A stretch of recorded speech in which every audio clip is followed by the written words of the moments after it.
Friends, water melon నేను 1 సంవత్సరం gap తర్వాత అయితే వేస్తున్నా. మీరు చూస్తున్నది ఈ బీట్లోనే 1 సంవత్సరం క్రితం అయితే వేశాను. ఇక పోయిన సంవత్సరం అయితే ఇందులో మిరప సాగు అయితే చేసిన, వాటి యొక్క వీడియోలు కూడా నా ఛానల్లో ఉన్నాయి. ఇక ఈ బీటులో వానాకాలం నేను ఒక మొక్కజొన్న వేసిన, మొక్కజొన్న తర్వాత ట్రాక్టర్తో ప్లవ్ వేసి అలాగే వదిలేసిన. ఇక విషయానికి వస్తే ఇప్పుడు మళ్ళీ వాటర్ మిలన్ వేస్తున్నాను. వాటర్ మిలన్ వేసే ముందు రోటోవేటర్తో మట్టి పిల్లలు లేకుండా ఈ విధంగా అయితే చేసుకోవాలి. తర్వాత రైజింగ్ బెడ్లు అయితే కొట్టుకోవాలి. మా ఊరిలో అయితే ట్రాక్టర్ బెడ్ మేకర్ లేదు. నేను ఉన్న ఊరి నుండి 35 కిలోమీటర్ల దూరం నుండి అయితే తెప్పించడం జరిగింది. నేను ఇంతకుముందు ట్రాక్టర్ బెడ్ మేకర్ లేక కల్టివేటర్కు రేకు కట్టి బెడ్ చేసుకున్నా. ఆ వీడియోలు కూడా నా ఛానల్లో అప్లోడ్ చేసిన.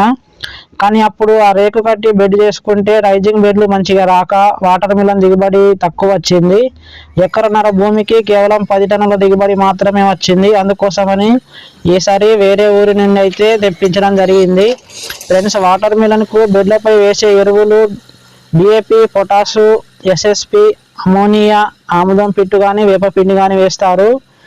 అయితే నాకు ఉన్న ఈ సమయంలో కేవలం ఎస్ఎస్పి ఒకటే లభించింది. దానితో పాటు 2020 వేశాను. 2020 బస్తా సగం అయితే వేసిన, దానితో పాటు ఎస్ఎస్పి 2 బస్తాలు అయితే వేశాను. మిగతావి నేను డ్రిప్ ద్వారా అయితే వేస్తాను. వాటి యొక్క వీడియోలు కూడా ముందు అప్లోడ్ అయితే చేస్తాను. వాటర్ మిలన్ క్రాప్ చివరి వరకు నేను చేసే విధానం ప్రతిదీ కూడా మీకు చూపిస్తాను.